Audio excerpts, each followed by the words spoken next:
Between the time when the oceans drank Atlantis and the rise of the sons of Arius, there was an age undreamed of. And unto this, Conan, destined to bear the jeweled crown of Aquilonia upon a troubled brow. It is I, his chronicler, who alone can tell thee of his saga. Let me tell you of the days of high adventure.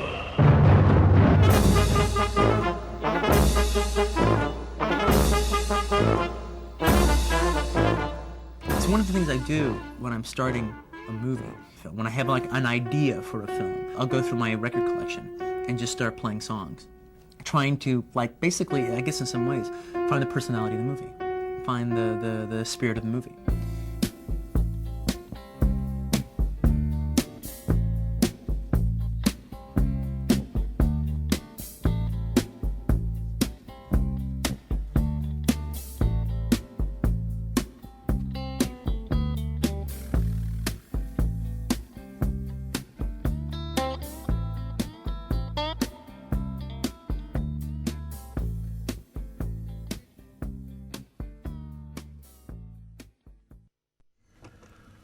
Então, muito boa tarde, sejam bem-vindos ao Cine Musicarium desta semana, como sempre com a apresentação de Vasco Otero, aqui onde o som apresenta a imagem e a música nos traz cinema, agora todas as quintas-feiras, das 4 às 5 da tarde, e também através do nosso blog, cinemusicarium.blogspot.com. Continuamos também a receber as vossas sugestões para programas e emissões especiais em vascootero@ruc.pt. Hoje vamos falar, partindo da obra, da visão do realizador, vamos falar em específico de um filme que, porventura, é mais do que um filme que aborda um acontecimento histórico que celebra nada mais nada menos do que 50 anos de existência. É um evento trágico ocorrido nos Estados Unidos da América. E para falarmos desse mesmo filme, já vamos revelar qual é. Temos um convidado, o Bruno Ricardo. Olá, Bruno. Olá, Vasco. É um prazer teres aceito o nosso convite. A honra é minha de ser sido convidado para o programa. E hoje vamos então falar... aliás, não vamos ainda apresentar, vamos deixar um ligeiro suspense para apresentar já de seguida o menu do Cine Musicarium de hoje.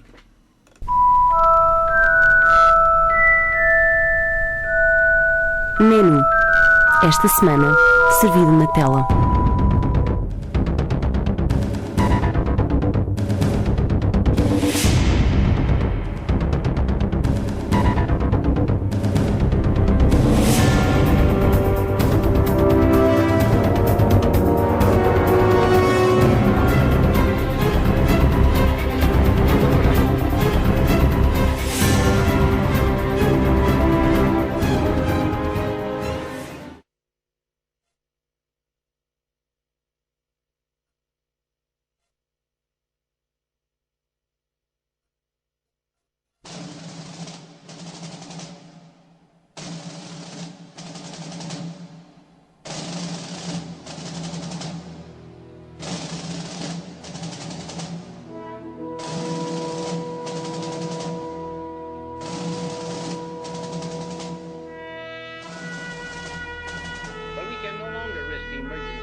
To create a permanent armaments industry of vast proportions. Added to this, 3.5 million men and women are directly engaged in the defense establishment. We annually spend on military security alone. January 1961, President Dwight D. Eisenhower's farewell address to the nation. Now, this conjunction of an immense military establishment and a large arms industry is new in the American experience. The total influence, economic, political, even spiritual, is felt in every city, every state house, every office of the federal government. We must guard against the acquisition of unwarranted influence, whether sought or unsought, by the military-industrial complex. We must never let the weight of this combination endanger our liberties or democratic processes. November 1960, Senator John Fitzgerald Kennedy of Massachusetts wins one of the narrowest election victories in American history over the Vice President Richard Nixon by a little more than 100,000 votes. Alongside his beautiful and elegant wife Jacqueline Bouvier, Kennedy is the symbol of the new freedom of the 1960s, signifying change and upheaval to the American public. That all men are created equal. The degree of mind and spirit that I possess will be devoted to the cause of freedom around the world. Today, the proudest boast is, Ich bin ein Berliner. He inherits a secret war against the communist Castro dictatorship in Cuba, a war run by the CIA and angry Cuban exiles. Castro is a successful revolutionary frightening to American business interests in Latin America. This war culminates in the disastrous Bay of Pigs invasion in April 1961, when Kennedy refuses to provide air cover for the exiled Cuban brigade. Kennedy, taking public responsibility for the failure, privately claims the CIA lied to him and tried to manipulate him into ordering an all-out American invasion of Cuba. In October 1962, the world comes to the brink of nuclear war when Kennedy quarantines Cuba after announcing the presence of offensive Soviet nuclear missiles 90 miles off American shores. Soviet ships with more missiles sail towards the island, but at the last moment, they turn back. The world breathes with relief. In Washington, rumors abound that JFK has cut a secret deal with Russian Premier Khrushchev not to invade Cuba in return for a Russian withdrawal of missiles. Suspicions abound that Kennedy is soft on communism. Kennedy also finds himself embroiled in Laos and Vietnam. We've got our difficulties there, quite obviously. Unless a greater effort is made by the government to win popular support, I don't think that the war can be won out there. In the final analysis, it's their war. They're the ones who have to win it or lose it. Early that fateful summer, Kennedy speaks of his new vision at the American University in Washington. What kind of a peace do I mean, and what kind of a peace do we seek? Not a Pax Americana, enforced on the world by American weapons of war. We must re-examine our own attitudes towards the Soviet Union. Our most basic common link is that we all inhabit this small planet. We all breathe the same air. We all cherish our children's futures. And we are all mortal. JFK, o filme de Oliver Stone, é o tema do cinema musicório de hoje. Cumprem-se 50 anos do assassinato do presidente norte-americano, julgo que no dia 22 de novembro de 1963. Exatamente. E eu por acaso, não é que há pessoas que começaram por este filme, se calhar a ver este filme porque são fãs da teoria da conspiração, ou são fãs de história norte-americana, ou assim. Eu comecei exatamente ao contrário. Eu comecei a ver este filme, a primeira vez que vi o filme foi muito cedo, terá sido para aí 11 ou 12 anos. Na altura em que os meus pais compraram um vídeo lá para casa, que herdámos quase de um tio que eu tinha uma coleção de cassetes de vídeo, e entre elas estava precisamente esta de JFK, e o filme desde cedo me fascinou como criança. Quer dizer, hoje eu olho para o filme e vejo com os olhos que não tinha na altura, mas na altura, desde cedo que este filme me fascinou, e eu desde então devo ter visto o filme para aí umas 20 ou 30 vezes, e para quem conhece o filme, é um filme com quase 3 horas e meia, ou seja, não é pera doce obrigar-nos, entre aspas, a estar a ver 3 horas e meia de filme, mas é impressionante o trabalho do Oliver Stone no filme, e se na altura já estava fascinado e sem perceber porquê, eu hoje consigo perceber o porquê de estar fascinado. Basta dizer que é um filme que tem essas tais 3 horas e meia, e às 2 horas de filme vai entrar uma cena de tribunal que dura 1 hora e um quarto, 1 hora e 20, e uma pessoa continua agarrada, mesmo sabendo da forma como as cenas de tribunal são habitualmente filmadas. É curioso, respeitando também a carreira de Oliver Stone, que teve um percurso brilhante, quase, por assim dizer, nos anos 80, inicia os anos 90 com este filme que claramente extremou as posições. Ele tinha vencido o Oscar com Platoon, foi também muito bem apreciado por Nascida 4 de Julho. Onde ele também ganhou o Oscar de realizador. Exatamente. E depois chegou este filme onde, se ele já tinha o rótulo de adepto das teorias de conspiração, foi completamente catalogado neste filme e tudo serviu. Recordo-me de várias entrevistas que ele deu, surgem algumas até nos próprios extras do DVD do JFK, em alguns programas de televisão norte-americanos, em que ele é extremamente atacado com aqueles rótulos que também se aplicam muitas vezes de falta de provas. Onde é que estão as provas? São especulações. É preciso perceber um bocado a carreira do próprio Oliver Stone. O Oliver Stone, ele não começou como realizador, ele começou como argumentista. Se não me engano, ele começou com um argumento que eu não tenho... Mas penso que terá sido até realizado por ele, mas um filme que foi muito mal recebido e um bocado para recuperar desse fracasso financeiro desse primeiro filme, ele escreveu o Midnight Train, do Alan Parker, onde ele penso que terá sido nomeado para o Oscar. Ele foi responsável também pelo argumento de Conan o Bárbaro e também... Em parte, ele escreveu. O argumento do Conan o Bárbaro é do John Milius e ele penso que terá dado uma mãozinha. Mas o grande argumento seguinte que ele escreve a seguir ao Midnight Train é do Scarface. Exatamente. Ou seja... o Midnight Train, para quem não conhece, o filme durante muito tempo, e penso que ainda hoje ele é recorrentemente usado quase como piada quando se fala de violações homossexuais em prisões turcas. Quando vocês apanharem numa série ou num filme uma referência a prisões turcas e o Midnight Train, é porque o tema do filme é realmente muito polémico. Eu penso que na altura a Turquia exigiu um pedido de desculpas diplomático aos Estados Unidos pela maneira como retratava as prisões. Embora o argumento do Oliver Stone seja precisamente baseado no cativeiro de um cidadão norte-americano nas prisões turcas. A seguir, fazendo o Scarface é um filme realmente exagerado, propositadamente exagerado, também porque o próprio realizador, o Brian De Palma, não é conhecido por ser propriamente subtil,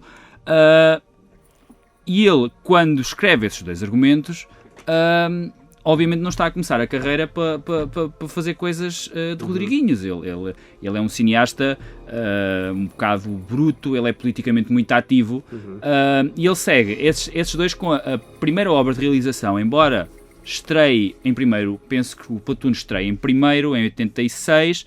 A primeira obra que ele realiza depois dessas é o Salvador, que é um filme que muita gente penso que não terá visto. É um filme que passa muito pelo radar, mas é um grande filme. É um grande filme, é das melhores obras do Oliver Stone, um filme com o James Woods, o John Savage, sobre o conflito em El Salvador. Também, sim, o John Belushi também entra. E é uma obra excelente e que é o primeiro sinal, por ordem cronológica da carreira dele, onde realmente ele não está no negócio do cinema para fazer filmes agradáveis ou para fazer aqueles filmes de contar histórias que sejam consensuais. Ele está no negócio do cinema para quase inicialmente exorcizar os seus demónios relativamente à guerra do Vietnã. Ele lutou no Vietnã e é preciso por causa disso que os dois filmes seguintes dele abordam precisamente problemas dessa guerra. O Platoon, pelo qual ele ganha o Oscar também de melhor filme, e o Nascida 4 de Julho, com o Tom Cruise, o Born on the 4th of July, onde ele ganha só realizador, mas são os dois filmes que ele faz onde ele aborda precisamente o tema da guerra do Vietnã. Essa experiência da guerra do Vietnã, às vezes as experiências biográficas dos realizadores não têm muito a ver com as suas obras, mas no caso de Oliver Stone é fundamental. Ele refere, mesmo no comentário áudio do DVD deste JFK, ele fala muitas vezes da experiência dele na guerra e na forma como isso condiciona não só a maneira como ele vê a política norte-americana e a própria desilusão que ele tem com a evolução da política norte-americana, mas também, no caso de um dos momentos mais emblemáticos do filme, quando passam o filme...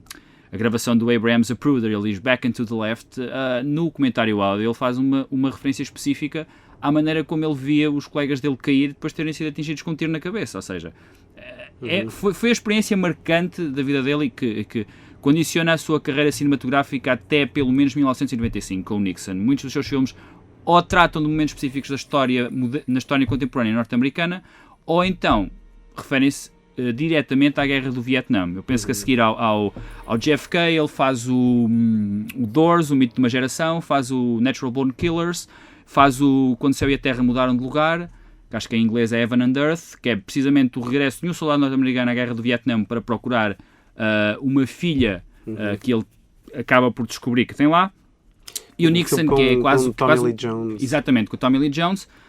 E o Nixon, que é quase uma sequela espiritual deste JFK, que é um filme bastante diferente na forma como o Oliver Stone trata o tema da política. É mais um filme quase sobre a filosofia da política e E por estranho que pareça, embora o Oliver Stone seja conotado normalmente com a denúncia, reabilita um pouco a imagem de um dos presidentes mais malditos da história dos Estados Unidos, Richard Terá feito o Milhouse mesmo Nixon. com George W. Bush? Não sendo essa a intenção declarada dele, nem também de o responsabilizar em demasia, visto que ele, no fundo, é descrito, o W, pelo menos, como um fantoche.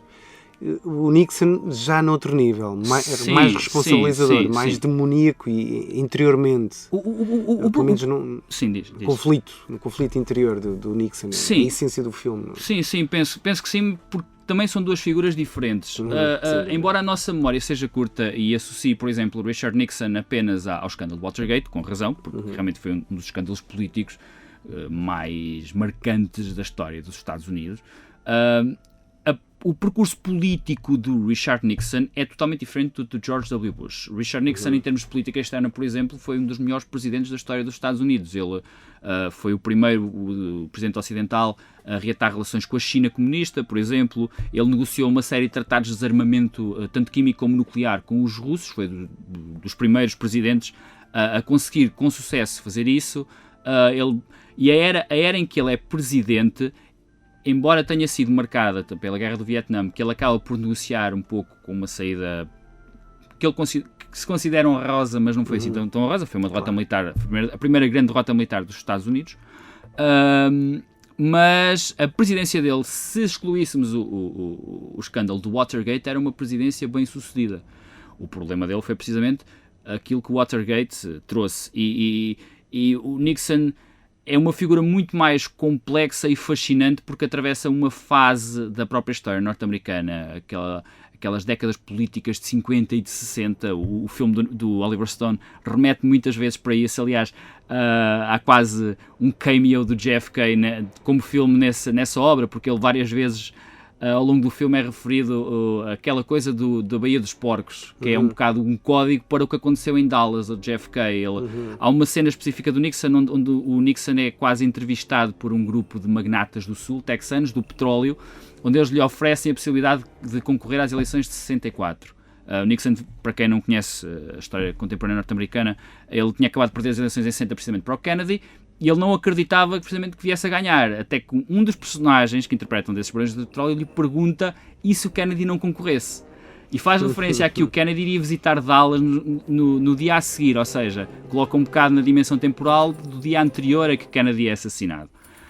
O Oliver Stone faz questão de colocar isto no filme e não é inocente. Ele pensa que entrevê de uma forma quase presciente em relação ao que hoje conhecemos. Hoje, isto é um normal considerar isto. Disseste há pouco que ele é, na altura em que ele só sai este JFK, ele é muitas vezes veiado, mas hoje em dia muitas dessas considerações da ligação quase de eventos que há nessas 3 décadas, 50, 60 e 70, na política dos Estados Unidos, não foi por acaso. As figuras que lá estão mantiveram-se. Nixon foi vice-presidente, se não me engano, de Eisenhower. Portanto, ele é uma figura que está presente desde a década de 50 até à década de 70 e se vê envolvido muitas vezes nos mesmos eventos políticos. O pai de George W. Bush, George Herbert Walker Bush, foi diretor da CIA na década de 70, foi vice-presidente de Reagan e ele já participava na CIA desde a década de 60 pelo menos. Portanto, isto é uma série de figuras que aparecem nas várias épocas.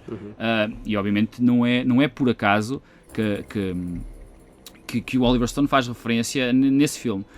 Eu acho que o W é um pouco uma comédia quase, porque o próprio presidente em questão... O ponto que chega, exatamente. O esvaziamento de poderes que o cargo teve, e acho que há uma referência no discurso final do JFK, aliás, no filme, pela personagem interpretada por Kevin Costner, o Garrison, em que ele diz que a nossa sociedade transformou, ou vai transformar, alguma coisa do género, o presidente num cargo meramente administrativo, sem poderes efetivos, dependente apenas da manipulação de lobbies. O que, no fundo, depois acaba por ser retratado quase como dizendo, olha, não vos disse que isto ia acontecer com o W. É verdade. E no caso do teres referido há pouco, que o JFK teve essa...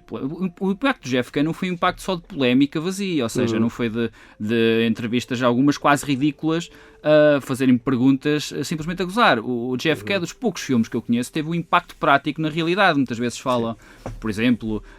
muitos documentos foram desclassificados. Sim. Fala-se nos últimos anos, de cada vez que aparece um filme dos Oscars que tem assim uma temática mais humanitária, ou de combate ao racismo, ou de quase...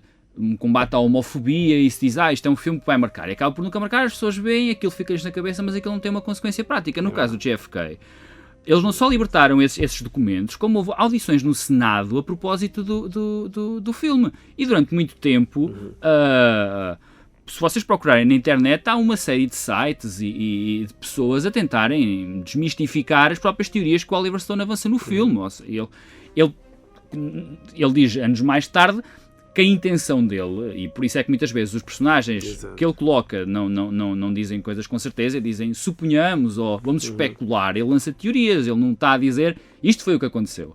Ele está a apresentar provas, está a apresentar factos que para ele se amontoam. Sim, e no fundo, tal como ele diz a respeito da teoria da bala mágica, entre outras, que ele não procurou apresentar provas, procurou questionar, acima de tudo, a versão oficial, eventualmente construída, que cada vez mais se suspeita que sim, não é? Da Comissão Warren, que fabricou uma série de depoimentos, de opiniões transformadas com supostamente a veracidade de factos que ele comprovou ao longo do filme e depois dos vários documentos que foram possíveis de desclassificar, que não estavam assentes em factos concretos, nomeadamente que era o trajeto da bala, as trajetórias, o tempo dos disparos, os depoimentos e tudo isso. E é curioso teres referido esta ligação ao filme Nixon. Nunca tinha pensado nisso, que no JFK eu julgo que não é referido. Não me lembro de nenhuma cena em que o nome de Richard Nixon seja referido ou suspirado ali um pouco como possível conhecedor ou culpado, mesmo a posteriori. O que é referido, e sim, lembro-me, por exemplo, relativamente a Lyndon Johnson. Sim, o Lyndon Johnson é referido porque eu acho que o que há o JFK não é, obviamente, o assassinato de JFK não origina a primeira teoria da conspiração da história. Nós temos um pouco uma ideia da história que é a mesma ideia que todas as civilizações antes de nós tiveram, que é o nosso momento histórico, o nosso espaço histórico é o mais importante porque é aquele onde nós vivemos.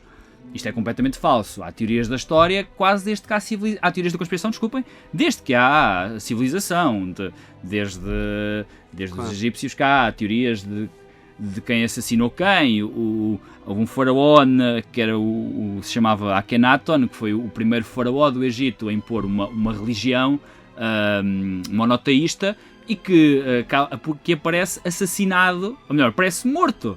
E há sempre suspeitas de que se foi assassinado ou não. Isto é repetido durante os gregos, durante os romanos, etc. De várias teorias da conspiração, várias versões alternativas da história. Apesar do termo teoria da conspiração ser um pouco pejorativo, porque quando uma pessoa ouve teoria da conspiração associa imediatamente a mentira ou a destruição da realidade.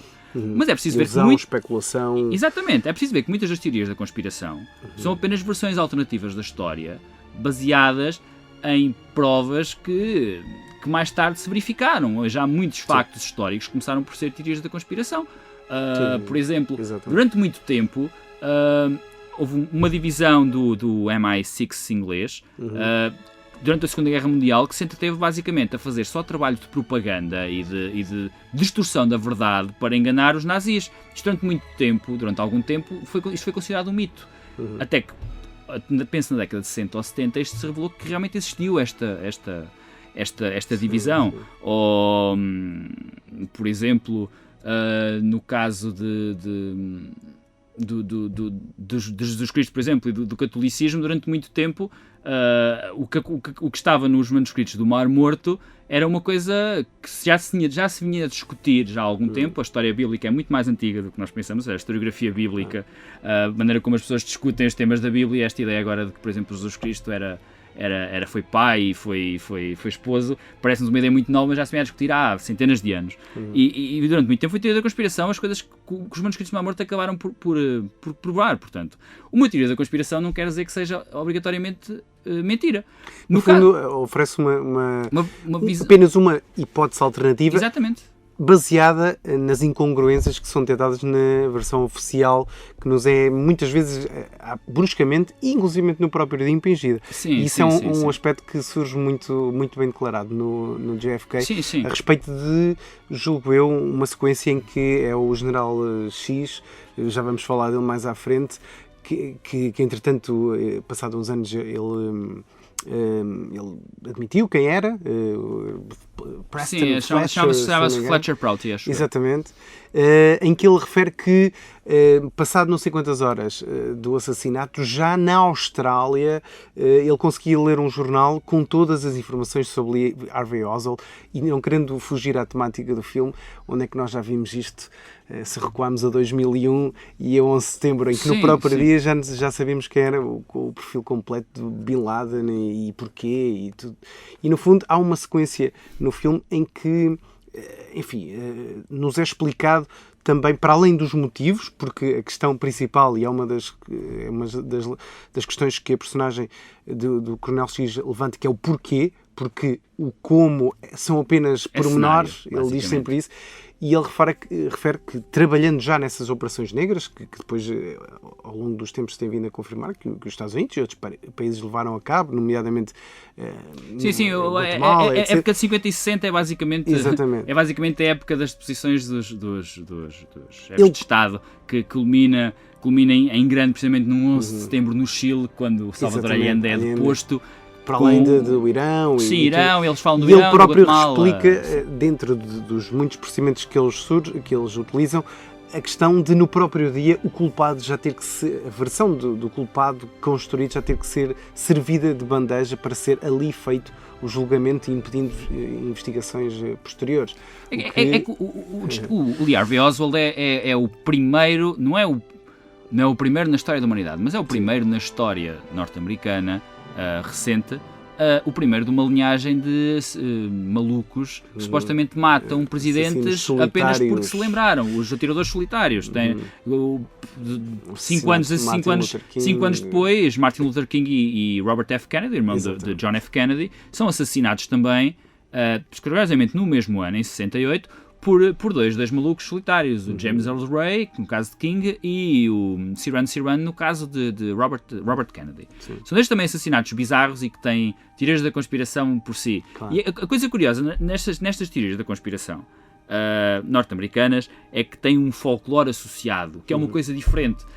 No caso específico de JFK, há lugares, figuras que acabam sempre por surgir e são conhecidas por nomes quase de código. Por exemplo, o Grassy Knoll, que é o monte relevado, ou o Homem do Chapéu, que é uma figura que aparece em várias fotografias, a segurar um chapéu num dia de sol, um chapéu preto, e que começa logo a haver teorias da conspiração sobre se ele não estaria lá para servir de ponto de referência para as balas.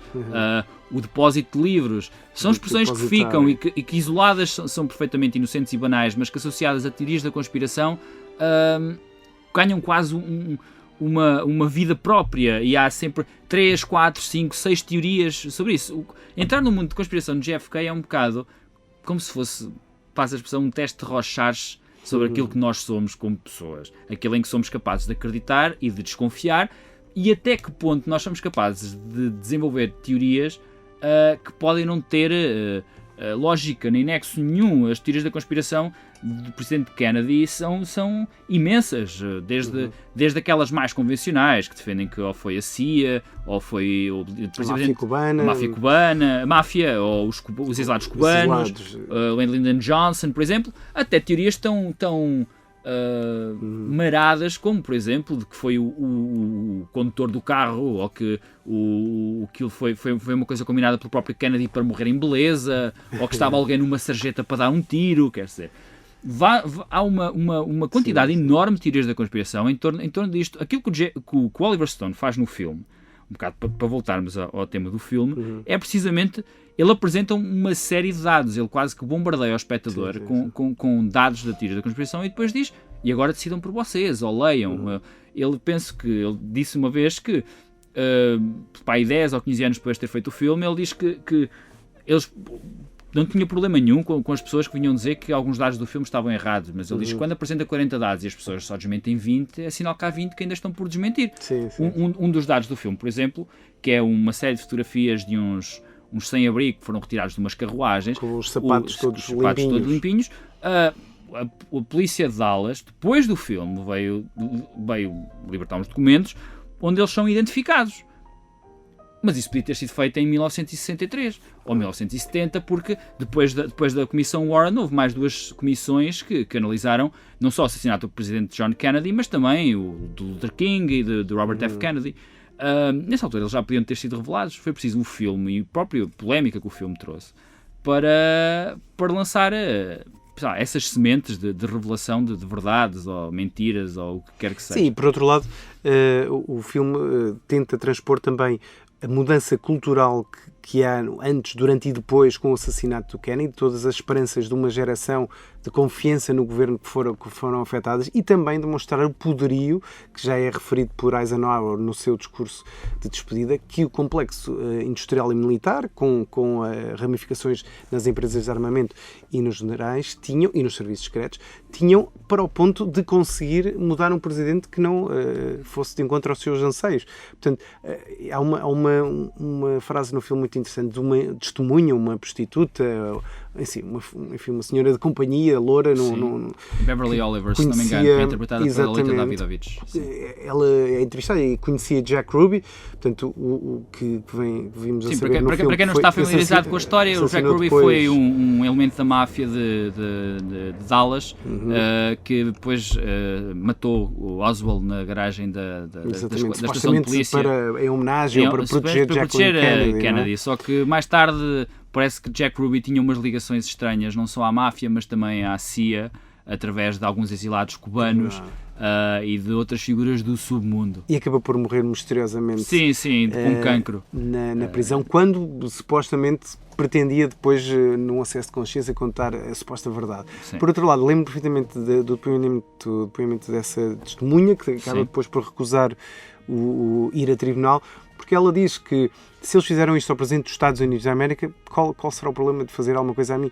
E no fundo, esta é a grande mudança que pode levar depois, mais tarde, a compreendermos e pormos em causa estas supostas provas que aparecem mais tarde, a posteriori, e que podemos legitimamente, provavelmente, desconfiar, porque a partir do momento que tudo isto é organizado e que a estrutura de poder se mantém e se solidifica ainda mais, isto porque JFK tinha assinado supostamente os tais memorandos em que dividiam os serviços secretos e faziam-nos ficar dependentes completamente, em termos de consequências dos seus atos, dos seus elementos, das chefias superiores. Portanto, como é dito no filme, destruía a CIA em 1000 pedaços, coisas do género. É preciso ver que malta que depois, com a morte do JFK, volta a ganhar imenso poder, como Alan Dulles e tudo. O Alan Dulles não foi contratado logo a seguir. Ele pertenceu à Comissão Warren, que também foi uma coisa bizarra. Exato. Porque tinha sido despedido por ele. Por JFK. E por isso é que até pode não ter nenhuma relação, mas há todos os condimentos na própria história do assassinato para lançar teorias da conspiração em todas as direções. Um dos argumentos muitas vezes utilizados contra a história de uma teoria da conspiração, no caso de JFK, é o facto de que se tanta gente tivesse participado, alguém já tinha posto a boca no trombone e já se tinha descoberto. É certo, eu conheço o caso, por exemplo, da história recente de Itália. Itália é um país que esteve, depois da Segunda Guerra Mundial, muito dependente da política externa norte-americana, e onde houve uma série de golpes e contragolpes de elementos de extrema-direita, e tiveram uma fase ali depois das chamadas Brigadas Vermelhas, que eram supostamente grupos comunistas e de extrema-esquerda que estavam para baralhar o Estado e destruí-lo, e vai-se a descobrir mais recentemente que eles estavam dependentes de partidos de direita. E isto são coisas que hoje são conhecidas. mas que não tiveram efeitos práticos nenhuns. Ninguém é basicamente condenado, não há nenhuma grande revelação, o que também fala um pouco da própria atitude dos cidadãos, ou seja, no caso de JFK, mesmo que estas teorias da conspiração se provassem, isto não viria a alterar grande coisa. Repare-se que nos últimos 10, 15 anos os Estados Unidos têm sido atingidos por uma série de coisas que são inadmissíveis. Tortura de prisioneiros, guerras por procuração levantadas por motivos falsos, o governo a vigiar as vidas privadas dos próprios cidadãos através de tecnologias de informação e informáticas, e os cidadãos não fazem nada. Ou seja, acho que se tiver havido realmente uma... Como é quase óbvio, houve qualquer coisa pelo menos de estranho que se passou em Dallas naquele dia. E se tiver sido na dimensão de que muitos falam, eu acho que até as pessoas que foram longe para cobrir a verdade, ou a suposta verdade que tenha sido, eu acho que elas sobreestimaram a própria vontade e capacidade dos cidadãos em reagir a choques. E se calhar foram a extremos demasiado longos, quando podiam perfeitamente ter-se sentado e esperar que os cidadãos fizessem a mesma coisa que fazem muitas vezes, que é a inércia. E a teoria da conspiração é normalmente criada por um conjunto restrito de pessoas, porque são, calhar, esse conjunto restrito de pessoas que se mexe e que por muito marados que nos possam parecer, muito malucos que nos possam parecer, são pessoas que se mexem pelo menos e que reagem a alguma injustiça ou algum facto histórico falso que eles queiram ver retificado. Ou seja, estes teóricos da conspiração, como chamaram muitas vezes Oliver Stone, são menos pessoas que se preocupam. Eu acredito que o Oliver Stone ele fez os filmes que fez nesse aspecto porque ele ama realmente o país. Ele critica-o muitas vezes, mas eu acredito que muitas vezes as pessoas que criticam mais o país são as pessoas que mais o amam porque não se sentem contentes com o estado das coisas. E ele, mais recentemente, por exemplo, ele fez um documentário que é o South of the Border, onde ele vai até à Venezuela e à Argentina e vai ver uma outra versão do sonho americano, um pouco ingênua, se calhar. Ele também... Pouco a seguir a isso, fez outra série documental, que é The Untold History of the United States of America, onde a própria visão que ele tem, se eu estiver sentado de um ponto de vista de quem tem formação de história, como por exemplo eu, é uma visão extremamente ingênua, é um bocado também... parte um bocado de um dos defeitos que ele tem no filme, que é achar o Kennedy uma figura messiânica, e ele no documentário utiliza alguém que pertenceu também ao governo na década de 30 e de 40 dos Estados Unidos, que era um Henry Wallace, que foi sempre um putativo candidato a presidente, que era liberal, com algumas tendências de esquerda, e ele acaba por centrar um bocado nessa figura também no e se, que existe muito no filme, que é e se Kennedy não tem morrido, e se aqueles memorandos têm ido para a frente, e se... pronto. É um bocado aquele wishful thinking que faz com que ele seja ao mesmo tempo ingênuo, mas também apaixonado pelas causas em que acredita. E o Oliver Stone pode ter muitos defeitos como realizador, e ele tem feito alguns filmes um bocado abaixo do nível dele nos tempos recentes, mas uma coisa que nunca se pode apontar é o facto de ele não ser uma pessoa que tenha uma paixão por aquilo que faz e pela própria política e pela tentativa de mudar o mundo. Ele é um romântico, é um sonhador. E nesse aspecto o JFK é o grande testamento dele àquilo que ele pensa que a América perdeu um dia, aquele bocado complexo que nós temos em relação a Dom Sebastião. Eu penso que o JFK é o Dom Sebastião da América, embora nunca se pense que ele vai... Durante o tempo pensou-se que ele vai regressar, porque aquilo é um bocado... Quantos Kennedys houver, quantos Kennedys podem voltar? É um bocado... enquanto o nosso Dom Sebastião é uma figura, ali o JFK é a figura que se vai renovando geracionalmente, desde o Robert Kennedy veio a seguir, morreu, o Ted Kennedy acabou por nunca ir para a frente também, por causa de um escândalo, ele se foi envolvido em 73. Inclusive, há um filme que descreve, enfim, uma hipotética teoria também da conspiração para lixar a carreira política de Ted Kennedy. Um filme com John Travolta no principal papel, que ele é um engenheiro de som e capta... É o Blow. Exatamente, do Brian De Palma. Exatamente. Pronto, é o famoso escândalo de Chappaquiddick, onde, para quem não conhece, Ted Kennedy foi apanhado num carro com uma mulher que não era casada com ele, na Baía de Chappaquiddick, em Massachusetts, se não me engano, e que acabou praticamente com com qualquer hipótese que ele tivesse de se vir a candidatar a presidente. Aquilo foi se calhar foi o que teve mais sorte, porque não houve nenhum atirador solitário a dar-lhe um tiro na cabeça, mas acabou com as esperanças políticas dele. Sim, e neste momento os Kennedy estão reduzidos quase a uma figura, a uma imagem decorativa na história dos Estados Unidos. Eles têm uma fundação que é a Kennedy Center, mas que se entretém mais a honrar a arte do que outra coisa. Penso que a única elemento da família Kennedy em relevo neste momento é a Caroline Kennedy, que é precisamente filha de John Kennedy. O John Kennedy Jr. morreu também num acidente de avião, e para ver o efeito Kennedy que há na conspiração, começou logo a haver grandes teorias da conspiração sobre isso. Sim, apesar desse John Kennedy não ter grande importância política sequer. Ele não era ameaça ao que quer que fosse, era um playboy, um bon vivant, que não tinha grande importância política. Portanto, há quase um estigma no nome Kennedy que atrai teorias da conspiração, é um imã de teorias da conspiração. E penso que este filme, o JFK, interpreta muito bem esse lado quase paranoico que existe no mundo das teorias da conspiração, e que o Oliver Stone interpreta muito bem. Nós estamos aqui a falar de teorias da conspiração, mas o JFK é dos filmes tecnicamente mais perfeitos que eu já vi. É um filme feito em 91, mas eu, quando falo tecnicamente perfeito, não falo em efeitos visuais nem nada, falo nas próprias técnicas básicas do filme, montagem. Edição de imagem, fotografia.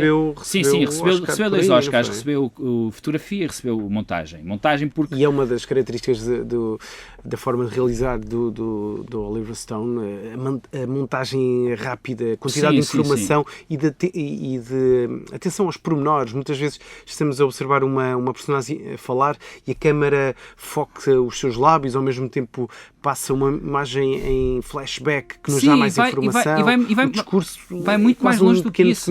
Vai quase muito mais longe. Há uma regra não escrita do guionismo para filmes que diz que um filme deve ser, preferencialmente, 90% de ação e 10% de informação. O JFK é exatamente o contrário. O JFK o que tem mais é exposição, é 90% de exposição e é 10% de ação. E a coisa mais impressionante do filme é que, apesar de ter tanta exposição, é um filme que é empolgante. A pessoa vê o filme e sente-se presa.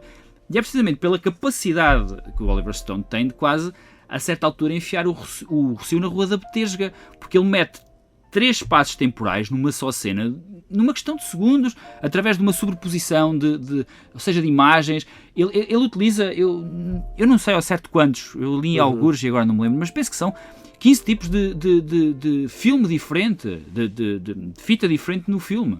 Ou seja, para representar diversos tempos históricos, diversos até tempos mentais dos personagens, pontos de vista, seja, dar uma impressão quase onírica de certas formas. Aquilo que o filme, por exemplo, Rashomon de Kurosawa é em 2 horas, o Oliver Stone consegue numa cena fazer quase um Rashomon através da forma como cada personagem pode interpretar a ação. É uma coisa impressionante. E ele ganhou, penso que foi o Pietro Scalia, com mais alguém que agora não me estou a lembrar, que o Pietro Scalia voltaria a ganhar por uma montagem muito semelhante no Black Hawk Down, do Ridley Scott, o Oscar em 2001, se não me engano, e o grande, excelente Robert Richardson, diretor de fotografia, que ultimamente tem trabalhado muito com Quentin Tarantino, precisamente pelas mesmas razões pelas quais ele ganhou o Oscar. Penso que nos últimos filmes de Tarantino, ele muitas vezes usa diversos filtros, diversos tipos de fotografias, diversos tipos de iluminação de uma cena para dar a ideia quase de um tempo diferente, ou de uma realidade diferente, que é a razão pela qual Robert Richardson é tão bem sucedido neste filme. O filme muitas vezes atravessa quase a barreira do tempo e faz uma coisa que é muito rara no cinema, que é juntar a som e imagem a impressão de memória. Há uma altura no filme onde é um close-up de Jacqueline Bouvier, Jacqueline Kennedy, Jacqueline Bouvier, nome de solteira, quando ela salta para cima do marido quando lhe dão um tiro na cabeça, onde eles fazem um close-up muito aproximado do filme do Zapruder, e a distorção da cara dela, a forma como ela grita, o próprio grito é quase como se fosse a inocência da América a ser estilhaçada por uma bala em Dealey Plaza, no 22 de novembro de 1963. E é uma coisa que é conseguida no filme com algo perfeitamente banal, que é feito por qualquer realizador que perceba tecnicamente é feito por qualquer realizador que perceba de como montar um filme, mas tem um efeito por aquela catadupa de imagens e de emoções e de sensações que é quase um assalto constante durante 3 horas de filme. A quantidade de informação que é debitada no filme e que nós absorvemos e como ela é apresentada é quase um milagre que o filme não quebra perante o peso de tanta coisa que é dita e tanta coisa que é referida, desde factos históricos até pormenores perfeitamente milimétricos de informação. É uma estrutura impressionante que o filme tem na forma como lida com a informação. O filme é baseado num livro, julgo eu, no Trilho dos Assassinos, de Jim Garrison. Jim Marsh e do Jim Garrison, sim. Exatamente. Ele que também tem um papel no filme, faz de... Earl Warren. Exatamente, presidente do Tribunal, exatamente. Tribunal norte-americano, que foi o presidente da Warren Commission, que criou a versão oficial dos factos. E o filme é-lhe dedicado. Eu tenho a ideia que ele morreu pouco depois do filme. Exatamente. Ele já quando grava então, essas se calhar cenas... é na versão DVD que vem alguma dedicatória, tenho ideia disso. Lembro perfeitamente da noite em que JFK perdeu o Oscar de melhor filme para Silêncio dos Inocentes. Que azar ter sido nesse ano. Eu acho que era já mais ou menos esperado. A razão pela qual ele é nomeado é que aquilo que, por exemplo, hoje é, sei lá, o Harvey Weinstein, que se fala dos Oscars, do produtor que quase não pode falhar, que ele tem sempre todos os anos um filme nos Oscars. Oliver Stone era isso no final da década de 80 e início da década de 90. Ele era quase imbatível. É preciso ver que o Oliver Stone, nesse momento específico da carreira, era quase uma força da natureza. Ele, enquanto estava a montar a edição final do JFK, ele estava em pré-produção para o Doors e para o Assassinos Natos. Ele estava a fazer 3 filmes ao mesmo tempo, na prática. E são 3 filmes que não são brinquedo. Exatamente. São tudo filmes que têm um pouco o mesmo estilo. O Assassinos Natos é o estilo de realização do JFK, mas ao cubo, praticamente, sim. E muitas vezes torna-se insuportável por causa disso. Mas era um realizador que, como disse o Gary Oldman numa entrevista, ele queimava a vela pelos dois lados. Ele enquanto trabalhava, e não se limitava apenas a trabalhar, ele ia a festas, ele na altura drogava-se, enfim, ele tem enfiado num sem número de coisas. Sim. E ele, na altura, quando é nomeado, eu acredito que ele é nomeado um pouco por ser o Oliver Stone, porque o filme em si ele causou polémica, é certo, e acho que era quase garantido que não ganhava. Eu penso que ele teve nomeação para filme, realizadora, algumas categorias técnicas, e o mesmo único ator que é nomeado é o Joe Pesci, que também perdeu na altura. Mas curiosamente foi o filme do ano em termos de polémica, de debate, tanto que Silêncio dos Inocentes acaba por ser quase um outsider, um filme que vem, inclusive em Portugal, lembro que foi muito... Mas nos próprios Estados Unidos, Silêncio dos Inocentes não era considerado sequer um filme oscarizável. E se nós olharmos à distância, não é um filme que também esteja fadado para o Oscar. Nós conseguimos descrever o Silêncio dos Inocentes nos termos mais simples. É uma agente do FBI que persegue um homicida homossexual que gosta de se vestir com a pele das vítimas e é ajudada por outro serial killer canibal. Quer dizer, este é o tipo de coisa que nós associamos hoje mais à série Criminal Minds do que propriamente a um vencedor de Oscar. Na altura ele também foi considerado outsider. Sim. Por várias razões ele ganhou, pertencia também a um estúdio que vinha de uma série de vitórias do melhor filme, e JFK acaba por ter mais impacto mediático também porque lida com um assunto que é por natureza mediático. O assassinato do presidente Kennedy, mesmo hoje, a maior parte do público norte-americano não acredita que o presidente Kennedy foi morto por Lee Harvey Oswald sozinho. Sim, mas ser abordado de uma forma tão contextualizada, tão ao pormenor e de forma tão mediática também, abertamente mediática, foi um grande choque para a altura e continua a ser por agora, porque surge uma suspeita, mas é quase aquela pergunta que não se... Aliás, julgo que na tradução para o título no Brasil ganhou, não se chama JFK, chama-se A Pergunta que Não Quer Calar, algo do género, que no fundo representa muito do que é também na cultura americana. Desconfia-se, mas não se quer ir muito a fundo para não descobrir demasiado. A cultura norte-americana é muito dada a teorias da conspiração, quer-se dizer, é a terra de Roswell, no México, é a terra do John Kennedy, é a terra das teorias de conspiração do 11 de setembro, da surpresa de outubro, quando tem a ver com a libertação de reféns do Irão no dia em que Ronald Reagan assume a presidência. O escândalo Irão contra, quer dizer, a história dos Estados Unidos recente é teoria da conspiração, quer dizer, nós temos desde a fundação dos Estados Unidos, havia membros suficientes que assinaram a Declaração de Independência dos Estados Unidos para fundar uma loja maçónica, quer-se dizer. O presidente Lincoln é morto por John Wilkes Booth, ainda hoje se discute se John Wilkes Booth morreu mesmo. Teorias da conspiração não são uma franja da história dos Estados Unidos, são a história dos Estados Unidos. É toda uma sucessão de quase uma história oficial e uma história alternativa. Quase todos os eventos têm, desde o ataque a Pearl Harbor, por exemplo, tem a versão oficial de que os jornalistas não contavam e depois tem a versão de que afinal eles contavam. E precisavam de um motivo para a guerra, para entrar na guerra. Quer dizer, quase todos os principais eventos um pouco a lembrar, exatamente, um pouco a lembrar e é referido, não sei se em JFK, o incêndio do Reichstag, sim. Foi um incêndio provocado no Parlamento Alemão pelos nazis e foram acusados os judeus, que era o pretexto que precisavam, exatamente. Provavelmente como outros eventos mais recentes, nomeadamente o 11 de setembro, ou que seja, para outras ambições. E essa é uma das características e das coisas mais claras no filme, ou pelo menos comparativamente aos outros filmes de Oliver Stone, que referem direto ou indiretamente o Vietnã, a questão de quem beneficiou e as consequências em grande escala, não só a pequena, enfim, enorme tragédia humana e outras pequenas consequências, que sejam, nomeadamente, a morte dos soldados americanos no Vietnã, o escalar da guerra, mas também os milhões e milhões que foram gastos e o poder que ganharam grandes elites norte-americanas. O filme, nomeadamente, e podemos ir por aí, na tal intervenção de Donald Sutherland no filme, no papel do Coronel X, ele abre completamente o livro. Há um antes e depois no filme, após a sua aparição desta misteriosa personagem que testemunha, que depois não vai dar a cara, que abre a mente o filme, a Jim Garrison. O filme é quase visto como centrado na história da teoria da conspiração.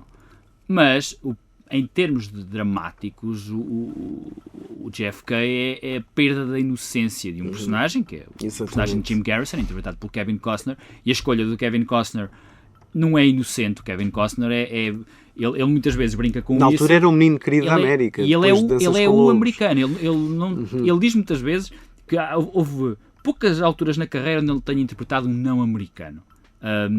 Eu lembro-me de uma, mas não posso dizer porque é um twist de um filme onde ele entra, e não vou estragar isso aos ouvintes. Mas ele é visto como o americano, ele é o paradigma de um americano. O casting dele no filme é quase como se o Jim Garrison fosse a América, e a América lentamente ao longo do filme vai perdendo a inocência, e a própria revelação da conspiração é muito lenta. Primeiro aquilo começa a um nível local, no sítio, na cidade onde Jim Garrison era procurador geral, que é Nova Orleans, e lentamente vai espalhando para o ponto de vista político, que culmina precisamente numa cena fabulosa entre Kevin Costner e o Donald Sutherland, que é quando penso que o personagem do Jim Garrison perde a inocência por completo, e por arrasto é como se a América perdesse a inocência por completo, quando começa a perceber realmente dos verdadeiros fundamentos da política moderna, onde as figuras que governam são meramente decorativas, quer-se dizer. Como diz um amigo meu muitas vezes, há várias camadas de verdade na realidade, e aquela onde vemos as figuras políticas principais, sejam primeiros-ministros, presidentes, reis, e olhamos e vemos neles o símbolo máximo de poder, é a primeira camada. A segunda camada é quem está por trás deles realmente a fazer a política. E no caso dessa cena do filme, torna-se claro que política, como diz o personagem de Donald Sutherland, política é poder, mais nada. E não é mais do que isso. É alguém que tem as ordens para fazer o que quer que seja. Podíamos estar aqui a falar sobre a política moderna e a maneira como ela deriva, no fundo, dos princípios iluministas de transferência de poder do povo para uma figura, um conjunto de cidadãos que vão governar para o bem comum, que é um princípio de John Locke. E é isso que assistimos hoje. O poder foi transferido E quando um político toma uma decisão, ele é efetivado e é quase, dá uma garantia da nossa aquiescência, porque lhe transferimos o poder através de um processo de eleições. Só que hoje em dia começamos a perceber que, e é quase certo, que os políticos não governam em função dos nossos interesses. Logo, põem-se questões sobre será que esse princípio ainda deve vigorar? E pelo que o personagem da Donald Sutherland diz no filme, nós não contamos grande coisa, nós só contamos para quase dar um ar de garantia a esse processo democrático, quase um ar respeitável, como se a democracia em si valesse porque aqueles senhores votaram e pronto, é uma democracia. Por outro lado, nessa mesma sequência, o personagem de Jim Garrison quase que baixa. Há uma cena em que ele está a tirar apontamentos, mas desiste de tirar apontamentos, quase desiste, diz que isto é demasiado grande para ele, não irá conseguir fazer nada. E o Colonel X diz-lhe que não é bem assim, que ele já conseguiu mexer com tudo, despertar a atenção, e que neste momento ele já não pode decidir não fazer nada, e que resta-lhe a alternativa de abanar as coisas e tentar gerar uma reação em cadeia em que os próprios vilões se comecem a acusar uns aos outros e caiam como um baralho de cartas. Acaba por ser, não querendo contar o final do filme, quase que uma utopia do sonho do poder dos cidadãos, um bocado o que nos serve ainda hoje, de que os cidadãos podem ter efetivo poder político não ligado a partidos. Às vezes fico com essa sensação. O poder dos cidadãos é real. Quanto mais não seja por uma razão muito simples. Em termos de percentagem, o número de cidadãos é maior do que o número de quem governa. Por uma questão de lei natural, do mais forte, 100 cidadãos que sejam contra um gabinete de governo de 12, quando cara a cara, os cidadãos ganham clara vantagem. Aliás, não é à toa que as grandes revoluções da história são revoluções de cidadãos, e não é porque eles sejam, se estivessem tornados de repente naquela altura mais inteligentes ou mais fortes. Eles, por uma questão de números, são mais do que os outros. Logo, os cidadãos têm um real poder, mas como eu disse há pouco, há um bocado a sensação de inércia, de encostar para trás, e isso é visível. No filme é representado um pouco pela personagem da esposa do Jim Garrison, que é interpretada pela Sissy Spacek, que ela só quer deixem paz e sossego, que deixem estar em sua casa, na sua cozinha, a fazer as suas refeições e aparecer bem na sociedade de Nova Orleans. Quer dizer, a personagem dela, embora é sempre, encaixa um pouco numa imagem da chamada esposa irritante, que é muito recorrente na dramaturgia norte-americana e que teve o seu expoente mais recente do ponto de vista de popularidade foi a esposa do personagem Walter White na série Breaking Bad, Skyler White. A Skyler White embora ela tenha toda a razão efetiva dramaticamente, para quem não conhece a história, o marido cozinha metanfetaminas e vê-se envolvido num império criminoso que coloca em risco a própria família. Mas quando estamos a ver a série, a personagem irrita-nos profundamente, porque nós só queremos ver precisamente tudo o que o marido está a fazer, por muito errado que seja, porque é emocionante. E no caso do filme, a personagem da Sissy Spacek é que representa esse papel. Enquanto o marido quer ir para a frente e quer descobrir as raízes da conspiração e quer deitar o governo abaixo, ele não quer deitar o governo abaixo, mas quer que a verdade seja reposta, a esposa diz simplesmente: estão a telefonar para a tua casa, estão a convidar a tua filha, tu não sabes quem é, estão-te a descredibilizar no público, querem-te apanhar em situações, tu devias recuar, e ele não, quer ir para a frente. E aquela personagem irrita-nos, mas no fundo aquela personagem, se calhar irrita-nos porque somos nós, e que nos revemos na nossa própria cobardia. Exatamente. E é verdade, é um pouco, com tanta informação que existe, mesmo hoje em dia, tanta informação que existe entre gafes governamentais que são erros e gafes governamentais que são propositados, as pessoas não se mexem muito. Muito bem, e é com esta mensagem fortíssima que terminamos a emissão de hoje. Bruno Ricardo, foi um prazer ter-te aqui.